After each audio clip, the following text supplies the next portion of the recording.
Hindi po ba kung sino si Marshal Bonifacio? Oh. I'm not. Sino po? Si Benigno I'm sorry, Aquino Your Honor. Jr. If I just may, Your Honor, just to set the record straight, because it was made to, with all due respect to the Senator Judge. Miss, It was- Presiding Judge, allowed ba yun? There was no question posed or poised, Attorney May. Tama po, si Ninoy Aquino po ang kanyang alias ay Marshal Bonifacio para makauwi po siya sa Pilipinas nung nasa Boston siya. Oho. Pero wala naman ho siyang confidential funds na wala ho siya sa mga AR na confidential funds. Lilinawin ko lang. Bungok din tong si Bam Aquino, no? Bungok din mga kadonatics. Ang ibig lang sabihin ni Senator Robin Padilla, gumagamit ka ng alias ang ibang tao na walang confidential fund para itago ang kanilang pagkakinlanlan. How much more ang confidential fund mga kadonatics? Kaya pala mga kadonatics na itong si Divina Disgracia ay nasa kampo ng mga persecutors. Persecutor yan sila mga kadonatics, hindi prosecutor. Okay, bakit? At sino pala siya? Kumakalat pala ngayon mga kadonatics. Ha, ito ang isang interview niya mga kadonatics patungkol sa documents, mga files na nakuha ni Leandro Leviste sa opisina ni Yusek Cabral. At nako, napag-alaman pala natin dito na itong si Divina Disgracia ay bugaga pala mga kadonatics ni Cabral. Oh no. Kilala na naman natin si Cabral mga kadonatics. Isang controversial na undersecretary ng DPWH. At grabe yung nakawan doon mga kadonatics. Nakita sa kanyang dokumento ni Cabral na sobrang daming mga flood control projects na anomalies doon mga kadonatics. Budget na hindi ginamit. Kusa lang naglaho mga kadonatics. Eto, may statement pa siya dito. Bago natin panoorin ng video, eto. May statement pa siya dito mga kadonatics. Ha? Kung saan dinipensahan niya si Cabral na ito basahin natin ng mabilisan. What really started, it was when she was summarily dismissed. Okay. Dinismiss daw itong si Yusek Cabral mga kadonatics. Parang sabihin na lang natin na forced retirement. Okay? Although under the guise of courtesy resignation. Okay? Sinasabi na lang daw sa media mga kadonatics na courtesy resignation ang nangyari, pero summarily dismissed pala. She was summarily dismissed from the DPWH after 40 years of service, and when she was denied her retirement pay, dininay daw mga kadonatics yung retirement pay. Kailangan pa ba ni Cabral yun mga kadonatics? I doubt. Okay, and she felt she was being used as a scapegoat for the individuals who are really culpable or responsible for this flood control mess. Ha! May Divina Disgracia. Oh, di ba? Look at that, mga kadonatics. Dinipensahan niya dito si Cabral na kung saan sinabi niya dito na ginawa lang scapegoat itong si Yusek Cabral sa paggagago ng DPWH. Ha? Forced retirement pero hindi binigyan ng retirement pay. Naka? Alam naman natin mga kadonatics na itong si Cabral, isa yan sa mga masterminds. Kaya nga, ito naglaho no? Nga, hindi natin alam mga kadonatics na hanggang ngayon kung totoo ba talagang nagurgor o namatay, nag-suicide itong si Cabral. One thing for sure, isa siya sa mga nag-orchestrates mga kadonatics sa pera na nasa DPWH. Billion yung pinag-usapan natin dito mga kadonatics. Kaya pala, kinuha. May experience pala mga kadonatics sa pagtatanggol sa mga kurap. Ayun. Oh. Ganyan katindi. Oh, ito yung interview niya mga kadonatics, 2 minutes na kay Corina Sanchez. Attorney, ano na po ang pinakahuling balita o status ng mga files na umano'y tangan ni Congressman Leviste na nanggaling daw mismo kay Yusek Cabral? Well, wala po akong maiko-comment tungkol dyan. Ang masasabi ko lang, during the fact-finding investigation before the Office of the Ombudsman, Ms. Cabral confirmed that he was able to obtain several documents from her office. Nakumpirma niya? Nakumpirma po niya sa inyo? Kinonfirm niya po ito sa mga investigators ng Office of the Ombudsman. At, yes.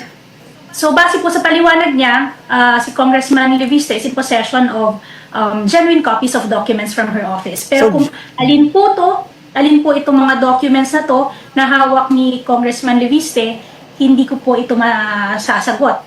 I guess the best person to address this would be Secretary Dizon, because ayon po kay Ms. Cabral, she left all copies in her office before she was asked to tender her courtesy resignation. So she left everything, pero wala rin po kayong Yes. duda na yung tangan po ni Congressman Leviste is authentic at hindi gawa-gawa lang. Kaya lang hindi po ninyo alam kung listahan ba ito o kung ano ang nilalaman. Hindi ko po masasabi, I cannot authenticate kasi hindi ko po alam kung alin yung mga documents na sinasabi ni Congressman Leviste. Very simple naman. Authentic talaga yun kasi sinabi na ni Cabral na nakuha ni Leviste galing sa opisina niya. Alangan naman, peke. And ako din po, wala din po akong personal knowledge. I'm just Yeah. relying on Kaya what pala I was told by Ms. Cabral. Anyway, mga kadalis, kaya pala kinuha itong disgrasya na to.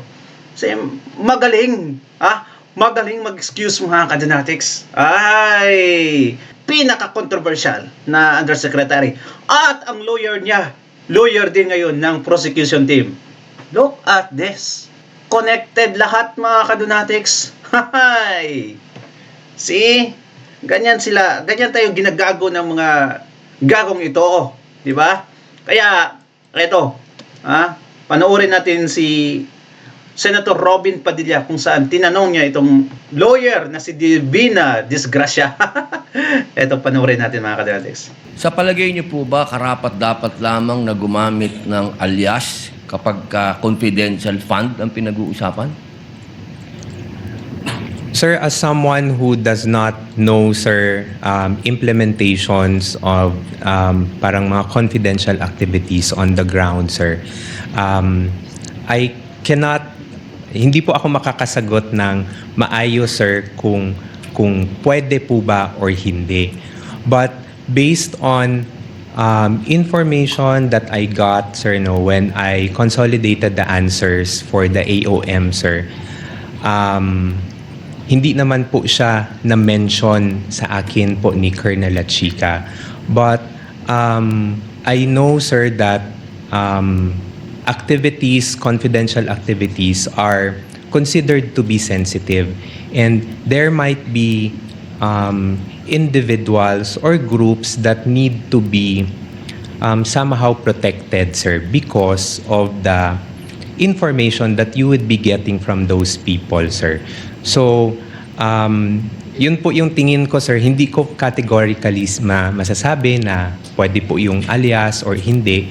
But going back to the JMC also, sir, sa Joint Memorandum Circular, there is no specific provision, sir, Correct. that Pinagbabawal. indicates kung paano po yung paglagay ng mga pangalan sa documentary evidence of payments. Okay. Maraming salamat po. Meron po akong tanong sa prosecution. Eto na. Magandang hapon po. Napakaganda po ng inyong ngiti. Opo. Sir, nandun po, sir. Opo. Batid Pastilan. Ang Po ba tagapagtanggol ninyo ng isang kurap. mga petsa na to kung ano ang pinagdiriwang natin sa Pilipinas? Magmula po ika-19 hanggang 30. Ninoy's Buwan Day. ng wika daw po, sir. Bukod po sa buwan ng wika, Nako, walang alam na National abogado. Heroes Day. National Heroes Day. Ito po ay hango sa ating mga bayani. Tama po ba? Opo. Opo. Nako, Naniniwala- nakinig lang sa kanyang kaibigan, mga kadonatics, yung kasama na, National Heroes Day. Kaya po ba kayo na ang ating mga bayani ay may mga alias? Correct. Kilala niyo po ba sila Di Masalang? I'm sorry po sa aking history teacher. Ayan, opo. Hindi ko na po maalala. Ito po ang masyado. pinakamagandang panahon para maipaalala po sa inyo na ang ating mga bayani ay gumamit ng mga alias. Di Masalang, Siling Labuyo, Tikbalang, Tagailog, May Pag-asa, Buwan, Magdalo, Leon Kilat, Vibora, Lakambini, Paralitiko, Dimas, Alipato, Liwanag, Balite, at marami pa pong iba. Ano po ang kahalagahan dito, palagay po ninyo? Ang alias po, anong kahalagahan? Well, first, Your Honor, I cannot comment because I'm not sure of the circumstances surrounding their use of alias. Under the anti-alias law, sir, inaalaw naman po yung paggamit ng alias provided kailangan po nakabanggit din, nakadisclose kung ano yung real name. So it's not completely prohibited provided they also provide the real Apo, the real name. So, pakisagot lang muna po yung tanong ko bago po yung explanation po ninyo. Pakisagot lang po kung narinig nyo na po yung mga alias na yan. Ngayon lang po nyo narinig. some of it po, Your Ayun. Honor, to be candid, some of it I've already heard. Magmula po 1892 hanggang 1896, ginagamit po nila ang mga alias na yan. Nagkaroon lang po ng isang traidor, ang pangalan ay Teodoro Patino, na nagbulgar sa Katipunan. Alam po ba niyo? Yes, Your Honor. But the circumstances then were different because we were Bakit po iba? under... Bakit po iba? Bakit po na iba? May gera po nun, sir, and we were under Wala po ba tayong occupation. gera sa NPA? Ang NPA po, merong mga alias. Meron pong ka-cobra, ka-agila, ka-lawin, ka-tigre, ka-kapre, ka-sirena, ka-adobo, ka-sinigang, ka-pansit, ka-tinola, ka-sile, ka-kamote, ka-bawang, ka-maksi, ka-labuyo. Strictly speaking, Lahat po yan, sir, ginagamit iba po na yung alias. internal armed conflict, iba naman din po yung war. Bakit po na iba? Pareho po itong clear and present danger sa atin. So ang gusto ko lamang pong ipaalam sa ating prosecution na napakahalaga po ng alias sa panahon ng kayo po, sagutin po nyo, sa panahon ng Gera, sir, Your Honor. ang confidential po. Ang pagkilos confidential ay napakahalaga at hindi po ginagamit ang pangalan at hindi po pumipirma. At alam niyo po ba, noong September 12, 1896, anong nangyari? Nagkaroon tayo ng 13 martires. Yung mga nagtraidor ay itinuro ang mga totoong pangalan, totoong lugar, kung nasaan yung mga sumusuporta sa Katipunan. If I may, Your One Honor. last na lang po. Kindly wind One up, last, Senator one Judge last na lang Padilla. po. If I may, Your Honor, just address your question earlier. With all due respect, Your Honor, the prosecution respectfully submits that whether the use of alias is allowed or not and whether it's necessary or not, to us, that is a non-issue because that was never raised Hindi po by pwedeng the... maging non-issue sapagkat ito po ang ipinalalabas ng prosecution If I may, Your na Honor, may mga pangalan na Yeah. mga Ginawa nilang katawa-tawang issue. pangalan. Mas nakakatawa po itong mga pangalan nung nangyari nung araw. with all due At isa respect, pa Your po, Honor, isa na lang if po. Kasi isa na lang po. Kindly wind up. Ito na lang po. Kilala niyo. Wait lang mga kadonatics, di ba? Non-issue na yung mga pangalan noon. Ginawa nilang issue ngayon mga kadonatics. So, kakaiba. Double standard itong mga gonggong na to Confidential nga mga kadonatics. From the word confidential, ilang beses na nating narinig na kung akong magiging informant mga kadonatics para mabulgar ang isang sindikato, obviously, I would not want my name to be broadcasted mga kadonatics. Gagamit talaga ako ng alias. For some reason, kung anong mga kabubuhan ang meron itong prosecution team, ginawang sobrang laking issue ang piatos na name. Dahil daw mga kadonatics, hindi daw totoong pangalan. Gusto nila totoong pangalan talaga. Ilang beses na may namatay mga kadonatics dahil natuntun yung totoong pangalan sa isang informant. Like for example mga kadonatics, may mga agent na ginagamit yung pagiging baliw-baliwan nila. Bakit mga kadonatics? Para obviously mga kadonatics di malaman lang ang kanilang pagtinanlan. Pero ilang beses na may namatay na nagbaliw-baliwan mga kadonatics na agent dahil lang nalaman na informant pala to. Same thing with the names mga kadonatics. Hindi pwedeng malaman yung totoong pangalan talaga. Kasi, ayun nga, babalikan at babalikan ka. If I were to be used as an informant sa isang napakadelikadong misyon, obviously mga kadonatics, I would never want my name to be out. Hindi po ba kung sino si Marshal Bonifacio? to be candid, Your Honor, Oh. I'm not Sino po? familiar. Si Benigno I'm sorry, Aquino Your Honor. Jr. Si Ninoy. Siya mismo may alias. Maraming salamat po. Your Honor, if I just may, Your Honor, just to set the record straight, because it was made to, with all due respect to the Senator Judge, Miss, it was... Presiding Judge, allowed ba yun? I was about to make a ruling. Maraming Senator salamat Joshua. po. There was no question posed or poised. Attorney May. Let's proceed to the next Senator Judge who will interject. Eto mga kadonatics, pumalag si Benigno Aquino, si Bam Aquino dito mga kadonatics sa paggamit ng Maricel Bonifacio. Eto ang video, panoorin natin. Mabilisan lang. Minutes, mga Mr. kadonatics. Presiding Officer. Tama po, si Ninoy Aquino po ang kanyang alias ay Marcial Bonifacio para makauwi po siya sa Pilipinas nung nasa Boston siya. Oho, pero wala naman ho siyang confidential funds na wala ho siya sa mga AR na confidential funds. Lilinawin ko lang. Ho. Okay. Bungok din tong si Bam Aquino, no? Bungok din mga kadonatics.